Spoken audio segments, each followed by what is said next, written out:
Back once again for the renegade master. Back once again for the renegade master. Back once again for the renegade master. Back once again for the renegade master. Back once again for the renegade master. Hello my renegades and welcome back. And what are we getting back into? I am excited for this one. We are getting into Bridgerton. I love me Bridgerton. And we know that, season 3 part 1 has come on. 4 episodes in total on Netflix. Oh my god, if you have not watched it, I don't know what the hell you're doing, because all I'm gonna tell you is that I've watched that religiously for the past week. All 4 episodes. I actually even went back right till the beginning of Bridgerton, watched it again, and then watched the second one. Then I watched Queen Charlotte, and then I went right back in to season 3. I'm saying, oh, I love it, absolutely love it. Anyway, before we get into this, as I always ask, please hit that subscribe button, please hit that notification button so when you know I'm on and doing videos. And I'm not too sure if I'm going to go episode by episode. I'll pick bits out, or if I am going to just talk about all the episodes all in one, so it'll be a long video. But we'll see where it takes us, shall we? We will see where it takes us. Also, I also forget that you lot know I'm on the road to 1K, so please comment, share, like, do the good things that you do. All I'm gonna say is, each time Bridgerton comes up, it knocks it out of the park for me. It took me ages actually to get into Bridgerton. It wasn't until somebody said, I really need to watch it. And I was like, I'm not watching that rubbish. Which I should have done, because at the end of the day, I kind of read books that are like Bridgerton at the end of the day. Do you know what I mean? I read those romance novels. I read those erotic romance novels. I read stuff like Bridgerton, classic novels when it comes to romance and all. And I'm thinking, because I am so interested in that and I love to motherfucking read because I like my imagination to run wild, why haven't I not watched Bridgerton? So it was just by chance that I decided to watch the first Bridgerton when that came out, and all I'm gonna say is I was hooked ever since, like happily hooked ever since.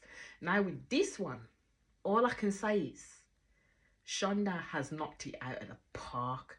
The cinematography, the colors, everything just intertwining, making you feel all these types of emotions. I was up, I was down. Oh god, it took me, it literally fixing myself up. It took me on a whirlwind tour. That's all I can say. That is all I can say. Well, we know when it comes to episode 1, which is Out of the Shadows, it's more so concentrating on Penelope, aka Lady Whistledown, and it's concentrating on Francesca, and this time it's concentrating on Collins. You do see a bit more of Cressida. You do see a bit more of Lady Danbury and Violet. You see the Queen, of course. We see the Queen Charlotte. And you start to see new characters start to come in as well. Now we get to see as well, I'm not sure if it's in this episode, but it might be in the episodes further because I have watched them. Lady Danbury's brother comes into it, Marcus. He's a cutie. He's a bit of all right, isn't he? I mean, the majority of the men are a little bit all right. I mean, I don't know where they found the actors to play the Bridgertons, right? But they all honestly look like God to honest brother and sister. They all look related to each other. They all look like their mum. They all look like their dad too. It's weird how they got them all to look similar to each other. But yeah, so I'm going to keep waffling. I am going to keep waffling because I just love this show so much. I just love it so much. Anyway, so before it started, I did kind of think, are people going to get who Lady Whistledown is? Because we know Eloise already knows who Lady Whistledown is, but she is not going to give it away. My thing is I'm thinking, if they go by the books, you kind of know that Collin does find out who Lady Whistledown is, but because he's so romantically involved with Penelope, he probably will get mad, but then keep her secret for her and hide her identity that way. But there's also a scenario where, you know, Cressida comes forward to claim that she is Lady Whistledown. Now, if she did that, that would help her in terms of money, in terms of status, in terms of, like, you know, people wanting to know her. But the thing of it is, I think Lady Whistledown should remain anonymous, because this is their akin to their gossip rag. If there was no Lady Whistledown, these people would not have nothing. Do you know what I mean? They'll be forever gossiping about each other. Lady Whistledown gives them something else to focus on, and it gives them the truth of what's happening in and about the ton at the end of the day. Because if you think about it, there is a hierarchy to the ton. You have the bottom half, you have the middle half, and then you have the really top half of the ton. So we get Francesca Bridgerton, who has been away, and she's come back, and now she's about to make her debutante with the rest of the debutantes for this year. You see that Penelope is literally classed as a spinster because this is her 3rd year and she's not got a looking in terms of husband prospects. But I think this is the year where she actually does want to have somebody. She actually does want to have that closeness, that relationship with someone. She actually does want Collin, because she's been wanting Collin from the jump. Pen has been wanting Collin from the jump, but Collin has just not noticed her. That's what it's been. Collin has just not noticed her, but she is going to make a stance for herself to try and get herself a husband. There are some bumps in the road along the way, but let's put it this way, she ends up with the man that she wants. She ends up with the man that she wants.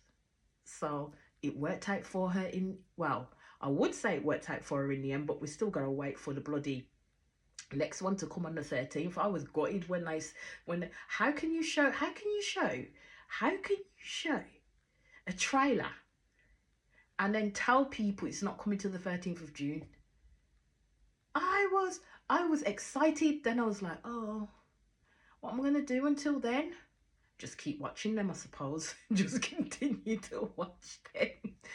Anyway, with Francesca Bridgerton, yeah, I believe, and this is my theory, that she has a little bit of autism, or she is on the spectrum somehow.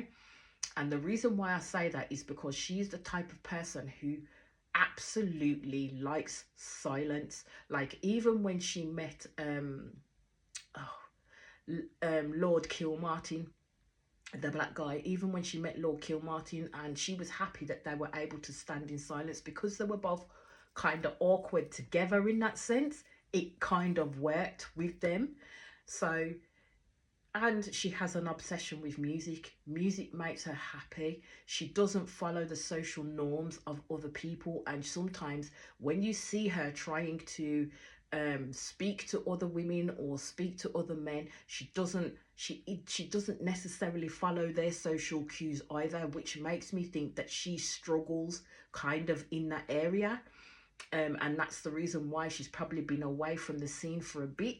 I don't know how many kids this woman has, like Violet, Lady Bridgerton, Viscountess Bridgerton, whatever you want to call her.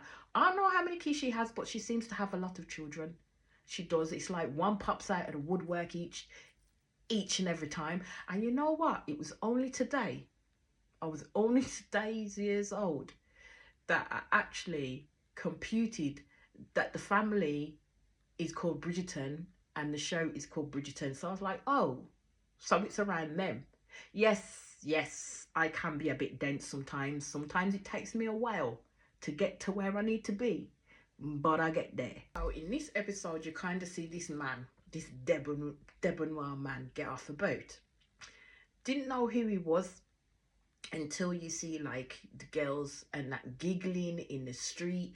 You see Penelope again being the wallflower that she is, and she's hiding by a bush while she's watching from across the road. All the Bridgertons come out of the house, so they're all going, I wonder who that is, I wonder who that is. And as the girls part and you move, it's Collin. And I was like, hot damn, Collin's grown up. Collin grew up into a gorgeous hunk of a man. You could see Penelope looking out at him and realizing that it was Collin. And if you note, if you clocked, when he greeted his family and he hugged his family, he did look across the road, and that's when Penelope stepped back into the bushes. Now I don't know how Collin could not have seen Penelope, because I'm sorry, the clothes that Penelope wears, that her mother puts her in, are absolutely jarring. Because the thing with Penelope's mother is she's not a nice person. The only people that she was dealing with was the older two daughters, which was Philippa and Prudence at the end of the day, and she managed to get them married off, and now she's trying to force them to have children, because if they don't, it's going to put their whole home into jeopardy, because they need a lord, and it has to be the firstborn, and it has to be male at the end of the day, because that's how things were done back then. That's how things were done. Women did not have a status back then at all, in the slightest. Even though they did the most, women did not have no status back then. It was the men that was the hierarchy in that shit. So Penny in this episode decides, I'll call her Penny, you know it's Penelope or Pen, decides that she is going to change the way that she looks, the way that she dresses. She wants to now be in with the in crowd. But if you notice, when she does change her attire, it's starting to kind of fit in with what the Bridgerton family wear, in terms of colour, in terms of style, in terms of sheerness, in terms of the fit. It fits exactly in with what the Bridgerton lot wear, because Penelope, that's where Penelope really wants to be. At the end of the day, Penelope's mum is a bitch. She really is. The only time that she notices Penelope in any given stage is when Lord Deblin is interested in Penelope. That's the only time this woman notices her, because she then wanted to put the responsibility onto Penelope's shoulders, that she needs to marry this man and then literally look after the rest of the family. Mama wants to be kept in her status quo. Mama wants to be kept in society. Mama wants to be kept in the lifestyle that she's used to, because don't forget, something happened to her husband gone, and then the cousin came, and basically, even though she's telling everybody that he'd swindled her out of this money, or swindled people out of the money and then ran, she ain't telling people that it was actually her idea. And at the end of the day, she fucked this man over at the end, before we get to this season. At the end of that season, she fucked that man royally over, because he was wanting her to leave with him and leave her girls behind. That was not going to happen when it comes to Mama in the slightest. So she kind of fucked him over. So now she's telling people that, you know, he stole all this money, all their riches, all this, and cut and ran, basically. The men that she managed to line up to marry Prudence and Philippa, my lord, oh lord, it's yeah. Anywho, and this is all the shit that happens, because my thing that I don't understand is, I don't understand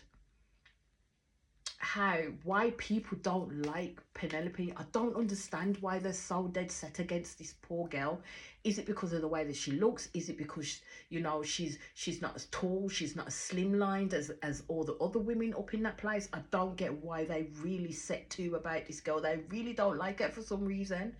And it's a shame that at some parts where she's singled out, and it's not fair. So I kind of understand why she built her alter ego of Lady Whistledown, but she doesn't always use Lady Whistledown for good, because her problem is when she gets angry, when someone pisses her off, namely when Collin pissed her off, yeah, she will take pen to paper, and that's the worst time she can write, because she needs to stop going for the Bridgerton lot, because she knows that Eloise knows who the fuck she is. But then in this episode, you also see that Eloise has made friends with Cressida, of all people. But I will say this about Cressida in this episode: she does kind of pull at my heartstrings, because her father and her mother are evil entities put together at the end of the day. Her mother is so damn selfish that she needs this girl to get married, because all she's thinking about is the fact that her husband, which is Cressida's father, has reduced her allowance because the girl's not married. So in order to better herself and get what she needs from her husband, she's pushing her daughter, because at the end of the day, she's basically saying this is, was it Cressida's third season as well? It was Cressida's third season, much like Penelope. And after this season, if you ain't got married, if you ain't got a prospect, you might as well call yourself a spinster. Either ways, her parents were going to make sure that they were the ones to arrange her marriage. Now, you know full well that they won't give a shit about the quality of person Cressida would potentially get married to. They would just make sure that he's outstanding, he's got money, and no matter the age, you will do your womanly duties as what we tell you your womanly duties are.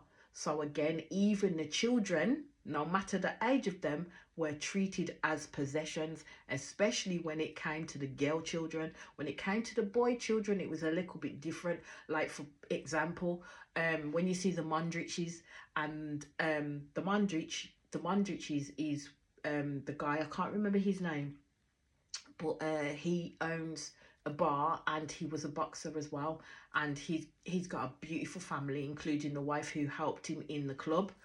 Now, the Duchess of Kent had passed away, which was a relative, I think a far distant cousin to the mother of Nicholas, who is the child to the Mondriches. So what happens there is she's passed on, and now Nicholas, because there's no other surviving or other present male body there, is now the next Baron of Kent. Now, this boy is a child.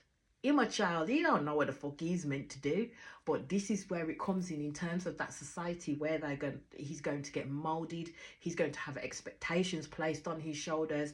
He's going to be told how to act, how to speak, who we should marry, all this, that and the other. So he's quite young, so he's going to be moulded. But this then stratospheres puts the Mondriches in a place where they've never been in before. So it's basically in the middle of the ton. Now they're part of the ton because they have this, their son has this title, and with it comes the riches, with it comes the house, with it comes everything that is built in regarding that society, because it's kind of like as I say, like a secret society, isn't it, really, when it comes to the ton?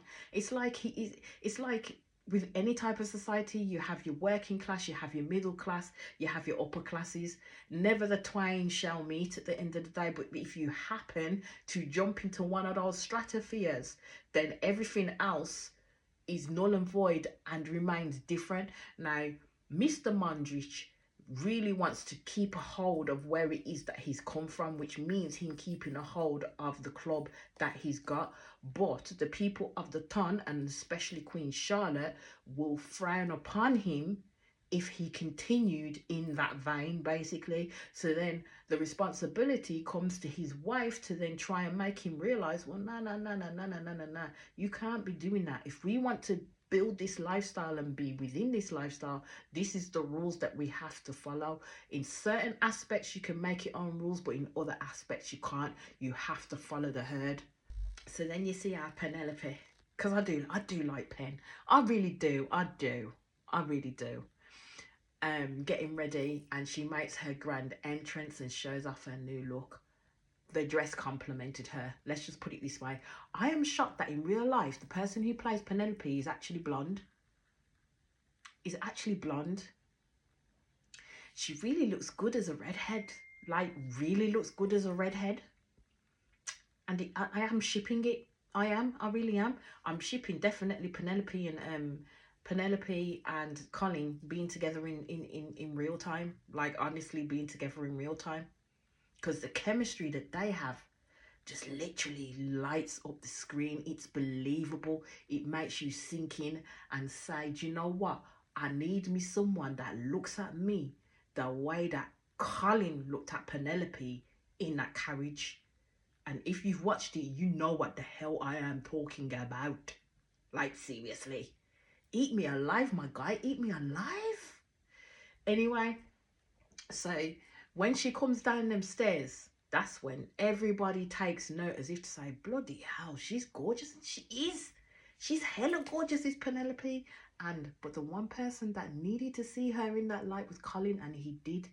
He saw her. He actually saw Penelope, not just this frumpy, colourful friend that's always hanging around with his little sister Eloise and has given him the time of day or supported him or they've had chats, that type of friend. He actually saw her. He saw the woman walk down those stairs. That's what I'm saying. He saw the woman walk down those stairs. So even though Penelope's getting the charm and everything like that and the looks and Penelope's, even though although she's changed the outer realm, she's the inner realm is still her. She is awkward as hell, even when she's trying to talk to some of the men of the ton. And the reason for being is she's never had to do that before in her life, so she doesn't know how to switch up, to put on that coquettish look, to to be able to flirt and to be able to get what she wants to do, what Cressida does. Basically, she's never had to do that. She's always been the consistent wallflower. She's always been holding a wall up in parties as she's gone along, and people have constantly overlooked her, where this is a new realm for her now. You see, as the night goes on, this is where Lord Deblin actually introduces himself to Pen when she's standing and she's getting herself a drink because of the awkwardness of the other lords that she's tried to talk to. So then as she's talking to him and she steps back, you see Cressida literally on purpose. This is why I don't understand Eloise has made friends with Cressida, because basically Eloise is I think is one of these people where she can see the innate goodness in people and the reason why they act out, and I think that's how her and Penelope have managed to form a really good relationship until Pen fucked it all up with the Lady Whistledown shit and all of that and threw her friend under the motherfucking bus with her writings. But anyway, Cressida steps back and steps on Pen's dress and rips the dress all up the back. Even though she makes a few choice words towards Penelope, Cressida rude as fuck, as they say, hurt people, and that's what Cressida was doing.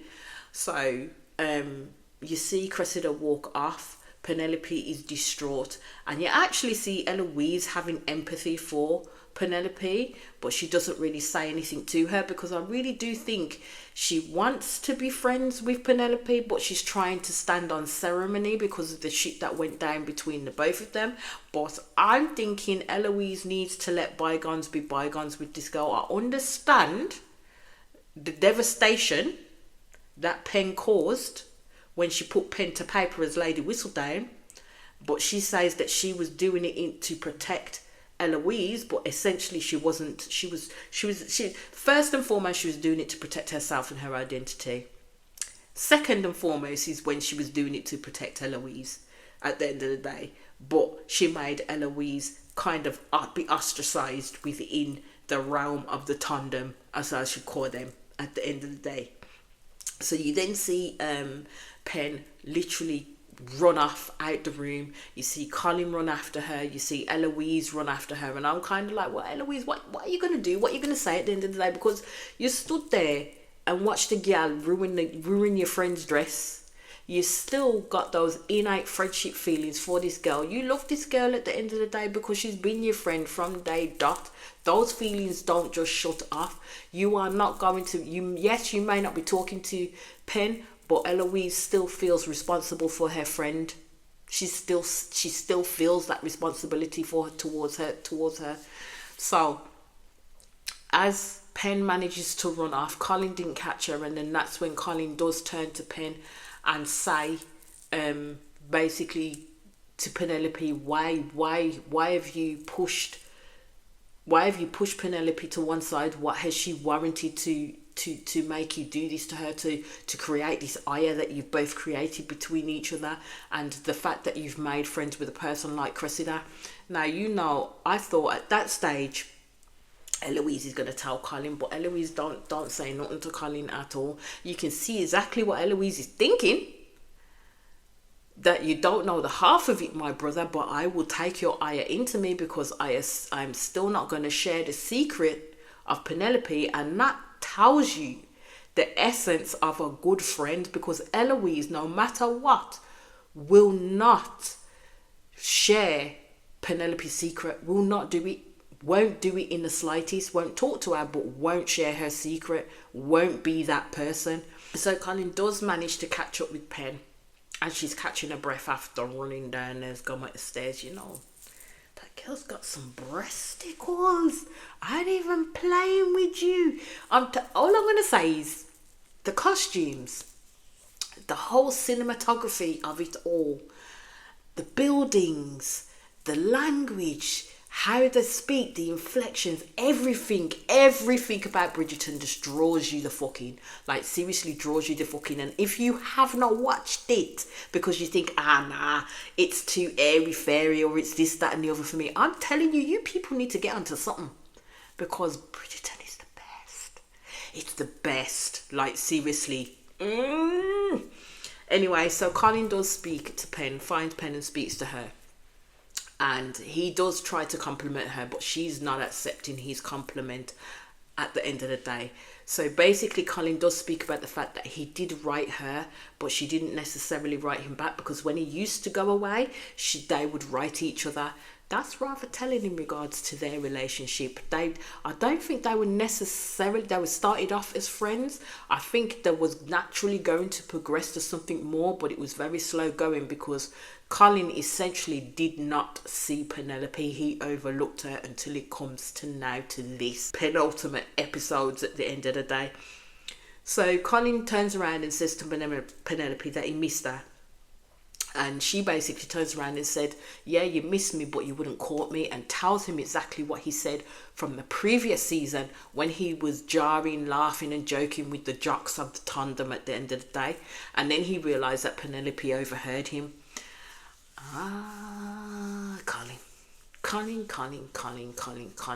And this is why I said that Pen needs to be careful in what she writes, because sometimes when she writes as Lady Whistledown is at the point when she is angry, and that's where she's letting those emotions out into her alter ego. Because let's not forget, Lady Whistledown is Penelope's alter ego at the end of the day, and she is able to say what the hell she wants to say when she puts on this disguise. When she's Penelope, she doesn't have that oomph. But as Lady Whistledown, she knows everybody who is everybody is listening to her words. That's going to give someone a bit of power. They're going to feel that power, do you know what I mean? They have the power in the terms of how they wield their pen on that paper, and that's what Penelope likes. She loves that power. That's why she won't necessarily stop writing. There's times within previous episodes, and I think within this season as well, that she does kind of stop writing, but not for long, because that power is too strong. As this episode's gone, you do see Collin go to see Pen, and he's trying to make her feel better in regards to the situation that had occurred. So it's at that point that they cook up the plan for Collin to train her to be the wife of someone, to be able to find herself and net herself a husband.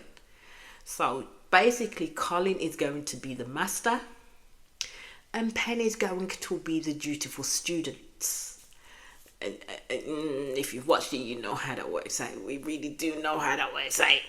But what gets it for me is, even though Collin is starting to see Pen in a different light, he doesn't see how she looks at him. He doesn't see the love that she has for this man and will continue to love this man. She is holding out for this man from the get-go. She's been holding out for Collin since the very first episodes of Bridgerton.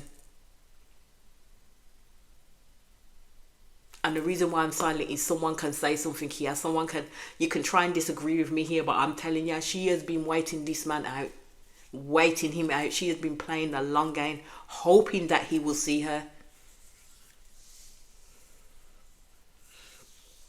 But all I would say is that's the end of my episode. But I will be back to kind of chat about the next episode, and it is going to be kind of all convoluted as one, because I just want to do a giant big conversation about Bridgerton, and that's why I want you to like come in, chat, do what you need to do. So as I always say, please hit that subscribe button, please hit that notification button so when you know I'm on doing videos, and do what it is that you do. Comment, like, share, do what you need to do, because I am on the road to 1K, and I'll be back very soon and speak to you all again. Peace out.